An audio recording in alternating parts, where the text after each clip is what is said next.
കഴിഞ്ഞ വർഷം ജൂൺ മാസത്തിൽ ഇസ്രയേലും അമേരിക്കയും ചേർന്ന് ആക്രമിച്ചു തകർത്ത ആണവ സമ്പുഷ്ടീകരണ സംവിധാനങ്ങൾ ഇറാൻ പുനർനിർമ്മിച്ചിരുന്നില്ല എന്നാണ് US രഹസ്യാന്വേഷണ റിപ്പോർട്ട്. ഇപ്പോഴത്തെ യുദ്ധത്തെ ന്യായീകരിക്കാൻ പ്രസിഡന്റ് ഡൊണാൾഡ് ട്രംപ് പറഞ്ഞ കാരണം നുണ ആണെന്ന് വ്യക്തമാക്കുന്നതാണ് ഈ റിപ്പോർട്ടുകൾ. അമേരിക്കയ്ക്കുള്ള ഭീഷണികളെക്കുറിച്ച് സെനറ്റ് ഇൻ്റലിജൻസ് കമ്മിറ്റിക്ക് നൽകിയ വാർഷിക റിപ്പോർട്ടിൽ രഹസ്യാന്വേഷണ വിഭാഗം ഡയറക്ടർ തുൾസി ഗബാർഡാണ് ഇക്കാര്യം എഴുതി നൽകിയിട്ടുള്ളത്. ഇറാനിൽ നിന്ന് അടിയന്തര ഭീഷണിയുണ്ടെന്ന് പറഞ്ഞാണ് ഇസ്രായേലുമായി ചേർന്ന് ഫെബ്രുവരി 28-ന് അമേരിക്ക ഇറാനെ ആക്രമിക്കുന്നത്. ഇറാൻ ഏതാനും ആഴ്ചകൾക്കുള്ളിൽ അണുബോംബ് ഉണ്ടാക്കും എന്ന് അറിഞ്ഞതിനാലാണ് ആക്രമിച്ചതെന്നാണ് അന്നു മുതൽ ഡൊണാൾഡ് ട്രംപ് പറയുന്നത്. ആക്രമണങ്ങൾ മൂലം ഇറാന് വൻ തിരിച്ചടി ഉണ്ടായിട്ടുണ്ട്. എന്നാലും അവിടുത്തെ സർക്കാർ ഇപ്പോഴും പ്രവർത്തിക്കുന്നുണ്ടെന്നും സെനറ്റിനോട് തുൾസി പറഞ്ഞു.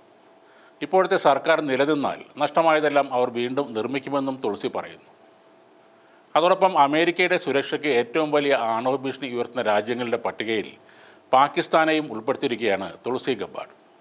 റഷ്യ, ചൈന, ഉത്തര കൊറിയ എന്നീ രാജ്യങ്ങൾക്കൊപ്പം പാകിസ്ഥാനും അമേരിക്കയ്ക്ക് നേരിട്ടുള്ള ആണവ വെല്ലുവിളിയാണ് ഉയർത്തുന്നതെന്ന് റോയിട്ടേഴ്സ് റിപ്പോർട്ട് ചെയ്തു. ലോകത്തെ പ്രധാന ശക്തികളോടൊപ്പം ആണവായുധങ്ങളുടെ കാര്യത്തിൽ പാകിസ്ഥാൻ നടത്തുന്ന നീക്കങ്ങൾ അതീവ ജാഗ്രതയോടെയാണ് അമേരിക്ക കാണുന്നത്.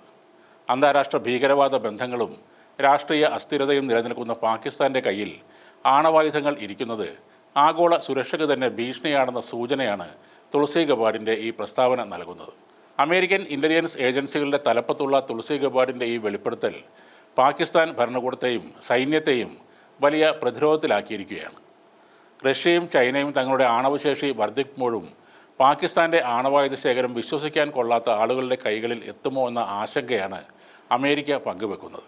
വടക്ക് കിഴക്കൻ ഏഷ്യയിലെയും പശ്ചിമേഷ്യയിലെയും സംഘർഷങ്ങൾക്കിടയിൽ പാകിസ്ഥാൻ്റെ പേര് ഈ പട്ടികയിൽ വന്നത് ദക്ഷിണ ഏഷ്യയിലെ നയതന്ത്ര ബന്ധങ്ങളെയും ബാധിക്കാൻ സാധ്യതയുണ്ട്. ഇതിനു മുമ്പും പാകിസ്ഥാൻ്റെ ആണവ രഹസ്യങ്ങൾ ചോരുന്നതിനെക്കുറിച്ച് അമേരിക്കൻ ഏജൻസികൾ മുന്നറിയിപ്പ് നൽകിയിരുന്നു. ഡൊണാൾഡ് ട്രംപിൻ്റെ വിശ്വസ്തയും ഇന്ത്യൻ വംശജയുമായ തുൾസി ഗബാർഡ് ഇൻ്റലിജൻസ് മേധാവിയായ ശേഷം പാകിസ്ഥാനെതിരെ ഇത്രയും കർശനമായ നിലപാട് സ്വീകരിക്കുന്നത് ഇത് ആദ്യമായിട്ടാണ്. ഇറാൻ്റെ ഉന്നത നേതാക്കളെ ഇസ്രായേൽ വകവരുത്തുന്നതും പശ്ചിമേഷ്യയിൽ യുദ്ധം കൊടുമ്പിരിക്കൊള്ളുന്നതും കണക്കിലെടുത്ത് ആണവ രാജ്യങ്ങളുടെ നീക്കങ്ങൾ അതീവ രഹസ്യമായി നിരീക്ഷിക്കാൻ അമേരിക്കൻ സൈന്യത്തിന് നിർദ്ദേശം നൽകിയിട്ടുണ്ടായിരുന്നു. പാകിസ്ഥാൻ തങ്ങളുടെ ആണവായുധങ്ങൾ ഭീകരവാദ സംഘടനകൾക്ക് കൈമാറാൻ സാധ്യതയുണ്ടെന്ന റിപ്പോർട്ടുകളും അമേരിക്ക വളരെ ഗൗരവത്തോടെയാണ് കാണുന്നത്. പണത്തിനായി എന്തും ചെയ്യുമെന്ന അവസ്ഥയിലേക്ക് എത്തിയിരിക്കുകയാണ് പാകിസ്ഥാൻ എന്ന രാജ്യം. തുളസി ഗബാർഡിൻ്റെ ഈ റിപ്പോർട്ട് വരും ദിവസങ്ങളിൽ US കോൺഗ്രസിൽ വലിയ ചർച്ചകൾക്ക് വഴിവെക്കും എന്നത് ഉറപ്പാണ്. അതിനിടെ ഇറാനിലെ യുദ്ധം മുന്നോട്ട് കൊണ്ടുപോകാൻ $200 ബില്യൺ ഫണ്ട് അനുവദിക്കാൻ വൈറ്റ് ഹൗസിനോട് പെൻറ്റഗൺ ആവശ്യപ്പെട്ടു.